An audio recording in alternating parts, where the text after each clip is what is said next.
कोने कोने तोड़ा कैच पैसा खजाना में गे दिखा के ढोड़ी नाचे छ दबा गोड़ी त गोली चले छे समियाना में गे कबो एने ओने कबो कोने कोने तोड़ा कैच पैसा खजाना में गे बदड़ाइल बदन गोरे गोरे तोड़ा रास्ता भरल पोरे पोरे मारी के मुस्कान ले लइका के जान कि सब मांगै छ चाचा से गे बड़ा अच्छा पाछा से लागै छो डार्लिंग बड़ा अच्छा पाछा से गे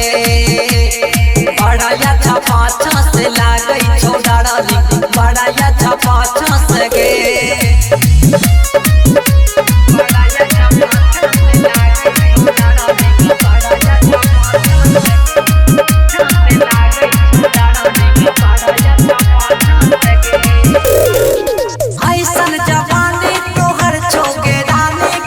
सब लइका के गे लागे जिम पहिले तू बॉडी बनैले कि लागे छौ देह सनमैका के गे हे गे ऐसन जवानी तोहर छौ गे रानी की पानी चुए छे सब लइका के गे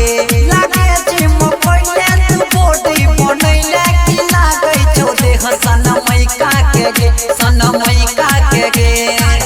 कहे सरपना नाली तमाला तागरा तोरे खातिर होते कहियो झगड़ा कहे रूप देबो मन चाही मलताना तान खेल चाही उमर काचा से गे बड़ा निक लागै छो पाछा से डार्लिंग बड़ा निक लागै छो गे